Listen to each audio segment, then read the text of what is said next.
Hello everyone, my name is Jeff Neville and welcome to Selective Imagery.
Hello everyone, here it is the day after Christmas. I still got a few lights in the studio here.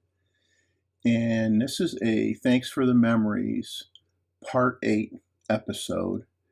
And I haven't done one of these in a while because I've kind of cooled my jets a little bit, buying vintage cameras for a bit because I was investing into the current lineup of cameras, buying myself a ZF not too long ago. And so, I have to switch.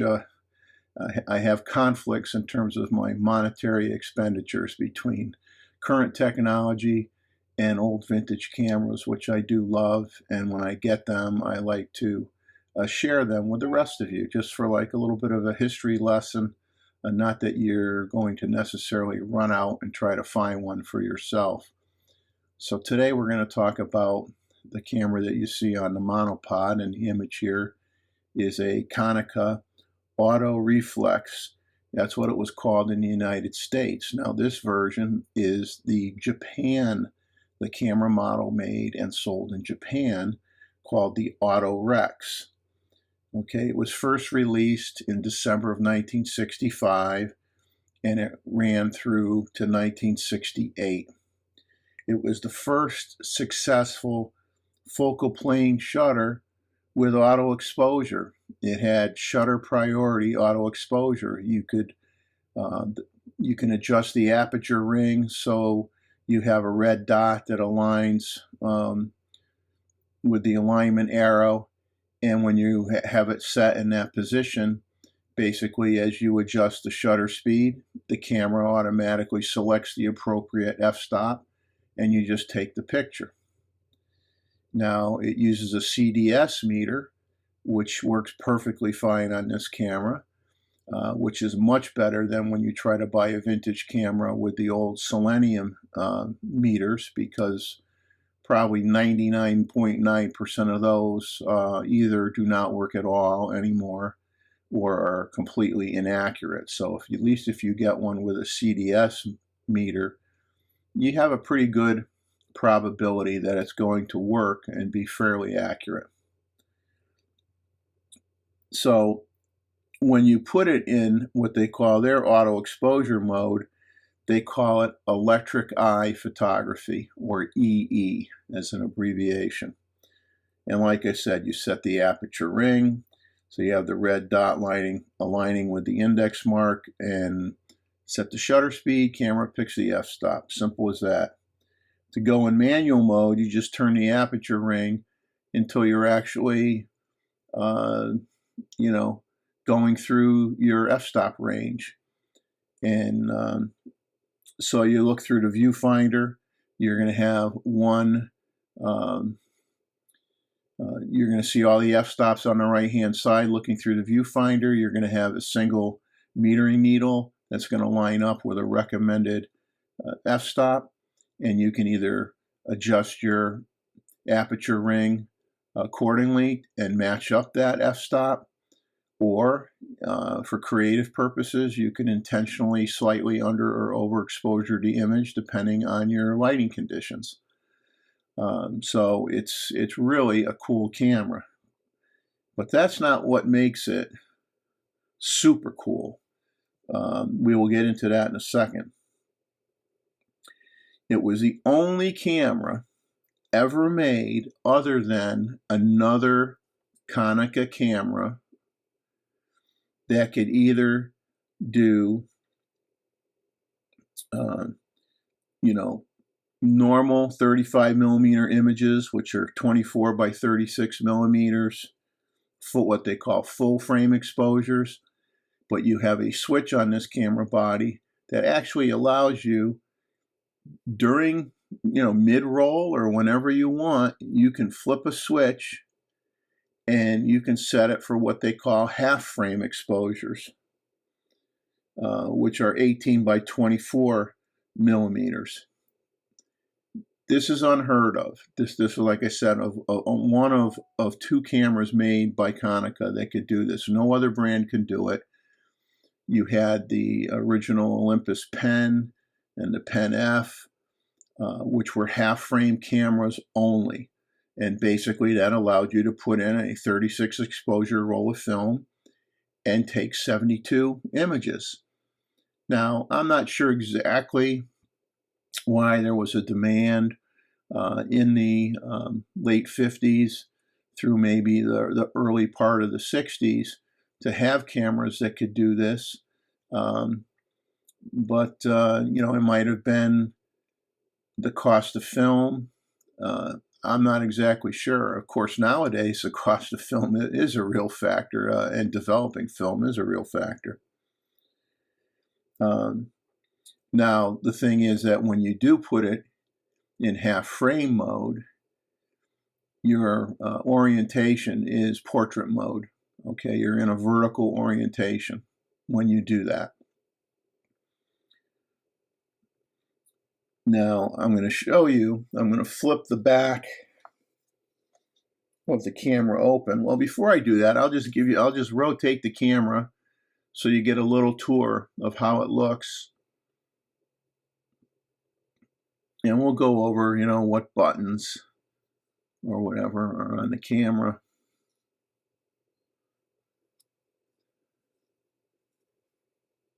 There's not much on the back. I mean, as you can see, this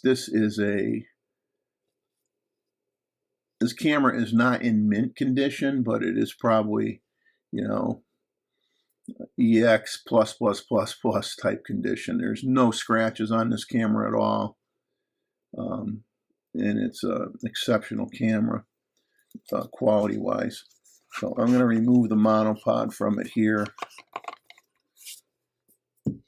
so I can show you a view from the bottom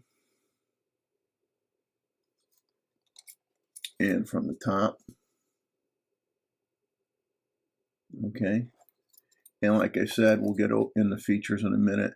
And this camera uses has a 52 millimeter f1.8 hexagon lens. The lens on this camera is near mint as well. I mean, maybe a couple small dust specks in it, but no cleaning scratches, no fungus, no anything on this lens. It's as good as a day, pretty much as good as a day it came out of the factory. And the aperture rings work fine. The focusing mechanism works fine. It's really, really good. So let's see. Oh, I'm going to show you the back. That's what I plan on doing here, showing you the back of the camera. And okay, so this cutout, this opening is, okay, when that shutter is fired, this happens to be a metal shutter. It's not a cloth, which is kind of cool. I'm not sure if it's titanium or not. I don't believe it's titanium, but it is metal. And so obviously when you're in full frame mode and you take the picture, it puts the image on the full size of the negative. Now I'm going to flip the lever to half frame, and what you're going to see is it's almost like barn doors. Okay, it closes up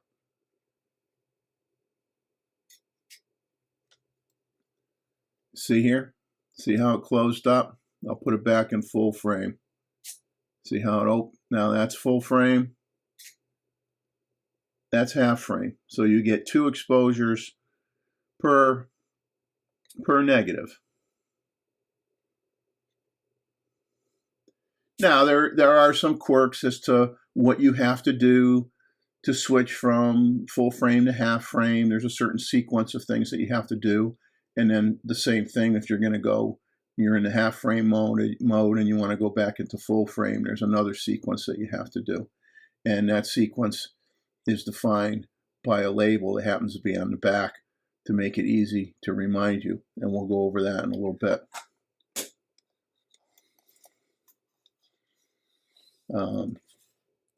I don't know if you can see the label, if I make it close enough or not. Okay. So that's the label that is a reminder of what you have to do.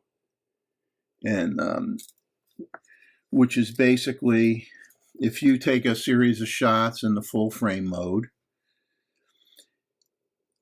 what you would do is, let's say you took five shots, you advance the film to go to frame number 6, then you flip the switch to half frame. Okay, then if you took a picture in half frame mode and advanced the lever, it would still show frame 6 on your counter on the top of your camera. Then when you take that second shot in half frame mode and you advance the film, it would then finally go to 7. Okay, so there, like I said, there's a sequence. So in terms of going full frame to half frame, you have to advance the film for the next shot, and then you can shoot in half frame because you want to make sure that the counter reflects the proper, where you are relative to how many exposures you have on that film canister.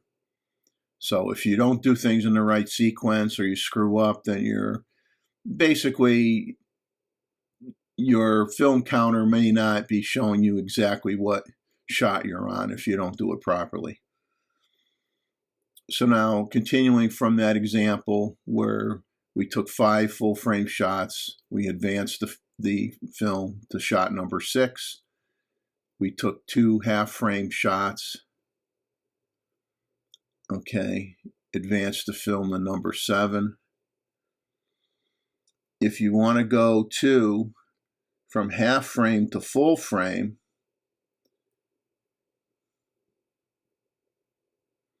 what you'd have to do is, let's say I'm on taking shot 6. I'm on my 6th frame. I'm in half frame mode. I take my first shot in half frame mode. I advance the film. The counter doesn't change. I take a shot again. Now, before I advance that film to make it go to 7, you flip the switch back to full frame, and then you advance the film. So it would then show that you're on shot number 7. And then if you continued to shoot full frame, you would take the shot, advance the film, you'd be on shot 8, so on and so forth.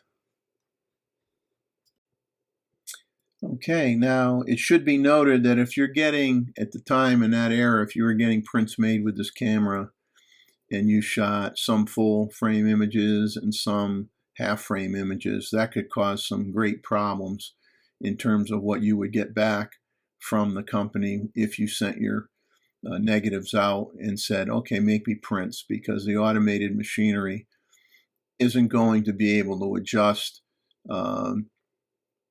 due to the fact that it can't sense. So you have 2 portrait-orientated images on one negative. and it's not going to work out very well, and you're not going to get the result that you're not going to get two separate prints. You're going to get a print that has the the two images on it, and then it may not realize that they're orientated in the portrait direction. So if you have someone that's doing your printing for you that does it the old school way without automated equipment, and they're doing everything in the darkroom by hand, then you could kind of tell them ahead of time the situation and probably get things done correctly. So even though this was a nifty thing to be able to switch between full frame and half frame, unless you were your own doing your own prints, it could be a little difficult, and it might restrict you where either you have to shoot the whole roll half frame or the whole roll full frame, just to make it easier for your film developer to do the job right. Now, when this camera was first released with a 57mm f1.4 lens and a case, it sold for about $318. Now, by 1968, camera prices started to drop, and for $230, you could get it with the f1.4 lens, like I said, which was 57mm, or you paid a little less, $190, for the 50 that had the 52mm f1.8 lens, which is what's on this camera. We'll go over some of the controls. Okay, when you look at the front here, you have the CDS meter is here, and you have a button. It's not really a switch, it's a button that you can lift it upwards, slide it upwards. And what that button actually did, you would slide it upwards because if you're not in the electric eye automatic mode and you're in basically manual mode where you're adjusting your f-stops yourself, you may have an instance where your selections are outside the range of the metering system. And what would happen was maybe you get the 1/500th of a second shutter speed, and you say, oh, I want 1/1000th, and it's locked, and it won't let you go to 1/1000th of a second. You would have to slide up this button, and it would allow you then to move your shutter speed to 1/1000th of a second. So that's what that was for. And if I rotate the camera better and go closer, you can see that dial. You have the numbers on the silver portion, which are your shutter speeds, and then you have lighter colored lettering on a black portion of that knob, which is your DIN numbers or your ASA numbers. And so when you're changing your shutter speeds, you just rotate to the appropriate shutter speed. If when you go to set your ASA or your DIN numbers, you pull on the front of the knob, and then you rotate and align your ASA or your DIN number with a red arrow that's on the shutter speed part of that knob. And then you have your self timer here, which obviously is mechanical, and it's for about 9 seconds. Then you have a button. This button only works if you're in non-automatic mode, and it's your depth of field preview button. You then have a lens release button, but it's not where you depress it to turn the lens. It actually slides slightly. So you push it until it moves, and then you can rotate the lens and remove it from the camera. And then finally, on the front, you have 2 connection points for sync speed for flashes. You have M and X, and your M is good from 1 second to 1/1000th of a second, and that's assuming you're using Class M flash bulbs with an old style flash. If you are using the X-Sync, then that's for electronic flash at 1/125th of a second. Your shutter speed nomenclature for 1/125th of a second is in red, so you know quickly what your X-Sync speed is. And now this camera does, obviously you don't see, there's no hot shoe for this camera or cold shoe. You had to buy an accessory cold shoe, and that would, slide down around the metal ring here in your viewfinder. It would slide down and have a piece over the top of the pentaprism. It would be a cold shoe, and then you would have a cable that would connect, come off of your flash, and would plug into the X-Sync port or the M-Sync port if it's an older flash unit. The build quality of this camera is really, really good. It's exceptionally well built. It's heavy. Some people complained in the day that it was too heavy. Sound familiar? People today complain about cameras being too heavy.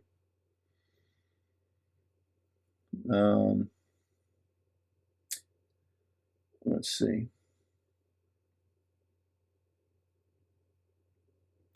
When you look at the bottom of the camera, there's not much here to see.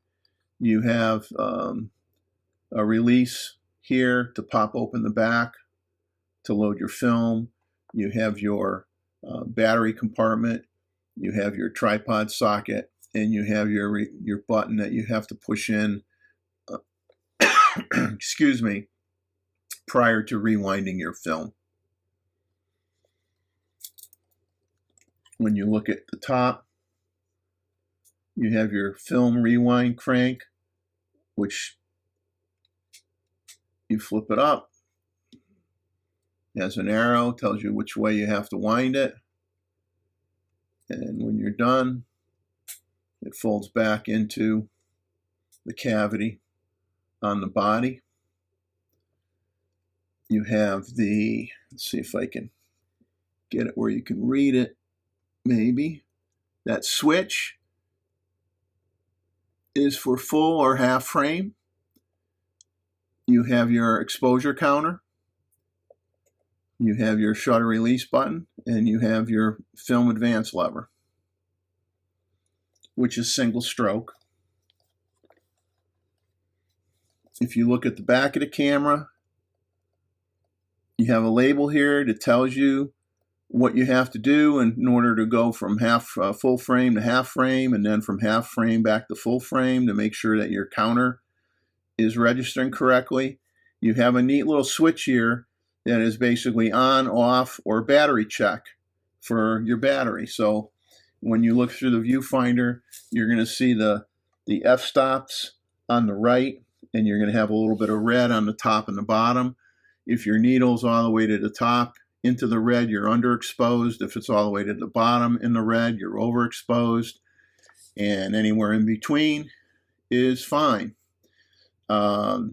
If you go into the battery check mode, there's a small little red line that sticks out around f.8. And if your needle is at that f.8 when you do the battery check or moves below that, it's got enough power for you to use the camera. But that's kind of neat to be able to turn off the battery so it's not being drained when you're not using the camera.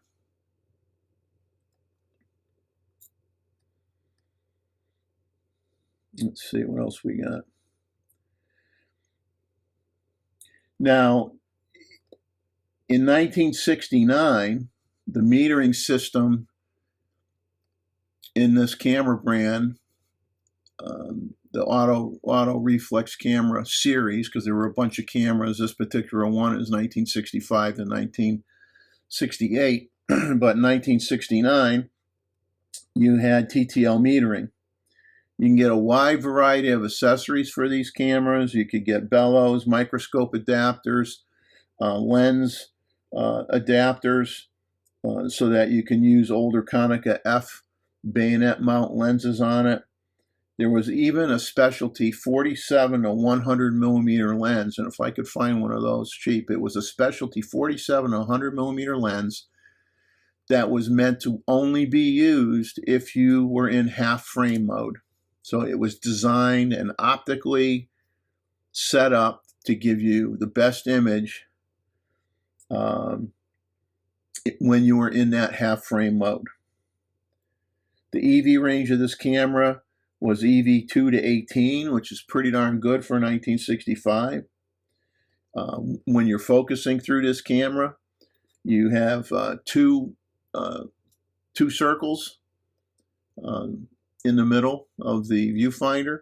The smaller one in the middle is called a micro diaprism focusing spot. It had 1,700 micro diaprisms, and it's surrounded by another ring called a matted area. And what's cool is you got like two vertical lines. It's like it's scribed right into the viewfinder. Two vertical lines that show you where your image is going to be when you flip it to half frame, because now it's portrait mode. So you use those two lines to compose your picture. And then you have, it looks like vampire teeth. It looks like two fangs hanging down that line up with those two scribed lines that show up when you flip the switch to half frame. And you see it in the viewfinder. And the purpose of that is to be a reminder that you are in the half frame mode.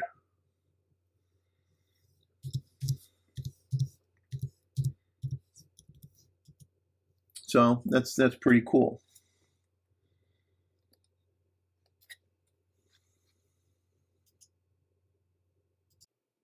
A quick correction: when I talked about when you're doing the self battery test that you have a red line, indicator line, I said it was near the f.8.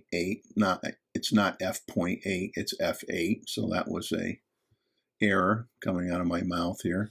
And I just want to mention one other thing, is when you look at the pentaprism, on one side of the pentaprism, you have kind of like an opaque piece of plastic here. And what that did is, or what that does, is that illuminates your viewfinder so that you could see the f-stops on the right-hand side. So obviously there's limitations that if it gets too dark out, you won't be able to see through your viewfinder, because this was not a camera that had a switch with a light that would go on to illuminate your viewfinder when it got too dark. So obviously that's a limitation due to the era in which that camera was manufactured. And obviously camera technology was advancing a lot in the 60s, and by 1968 the Konica Autorex T came out, which got rid of the half frame option, so it was just a full frame 35 millimeter camera. It added twin CDS cell metering and TTL metering to the camera, and the series of Autorex cameras would continue to evolve over the years up through 1977. And then the camera that came out after that series was the Konica TC-X, which came out in 1985. And unfortunately, 3 years later, Konica got out of the business of doing 35 millimeter cameras. And however, they did make a lot of point and shoot cameras for many years after that. Now, the camera is relatively rare because it was only made for 3 years.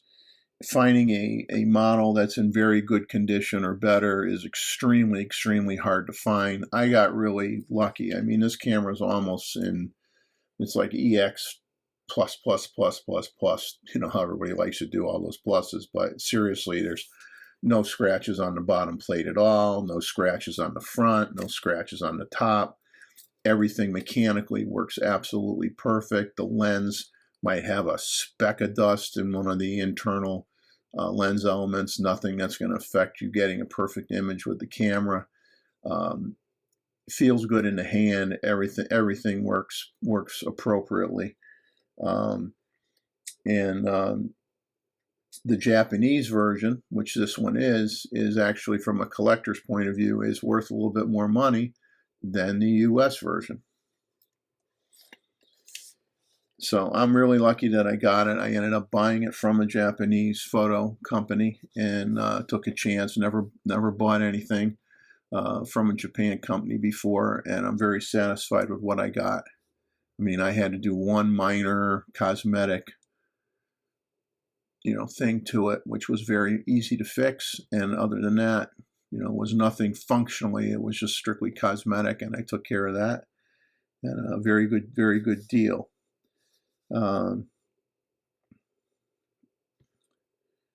Now, some fun facts. In the early 2000s, Minolta actually was tasked to convert 30 Minolta X300 camera bodies into half-frame bodies for the Netherlands Police Department because, they wanted to save money on film processing.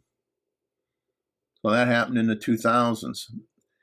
And then even back in the day, in the same time of era, the Nikon S3 rangefinder, which was a great rangefinder camera, they made 195 what they called S3M models, which were half-frame cameras, because it was popular for whatever reason back in the late 50s to the early 60s, these half-frame cameras. And I don't know if film cost was the main driver. I'm sure it probably was, either film cost or film processing costs, or a combination of both. But the 195 models that Nikon made, they did two batches. They did one batch in August of 1960, and then they did the next batch in October of 1961. And they're very rare cameras, and very few Nikon collectors have even seen one of these cameras. Now, there was one that was auctioned off that included the camera body and a 50 millimeter f1.4 lens, the S72 motor winder, some battery packs, power cord, aluminum storage box, kind of like a nice little package. And it sold for a small amount of money, only $59,130. So well outside of the reach of this camera collector, so I don't have to worry about it.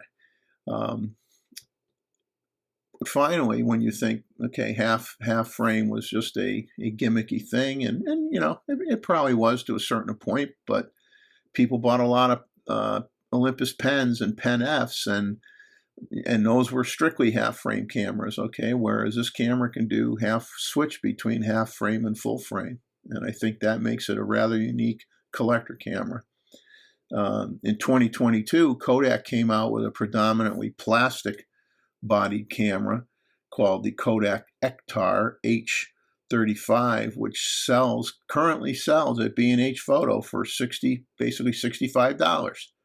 Has a 22 millimeter fixed lens at f9.5, a built-in flash that uses one AAA battery, 1/100th of a second shutter speed, and it's the same as this. If you hold the camera horizontally, it takes a portrait-orientated image. And so, obviously, young folks, the camera's still selling. I mean, I don't know how many units they sold, but it's a niche camera. It makes it more inexpensive because of how many shots you're going to get. And it's just a fun camera, not typically something I don't think anybody's going to get an award from a photo contest on, but just a genuinely fun, inexpensive camera to use. And that's about it. So I hope you enjoyed this video, and we'll see when I do another one. Probably going to be a while, but I like to share stories and history of these cameras as I get them, and I try to get cameras that either I can repair myself. Probably 95% or more of my old cameras are in fully functional working condition, and that's what I continue to try to do, is to find unique cameras that are in surprisingly good condition for their age and still perform and work. So take care until the next time. Have a good one. Thank you for watching my channel. I really appreciate it. Please give me a like and leave a comment, pro or con. Just please be respectful. And if you really enjoyed it, please subscribe to my channel. I would really appreciate it. And remember my motto, enjoy life, capture some of it, get out there and get some of your best images, irregardless of the genre that you choose to shoot. Take care and God bless.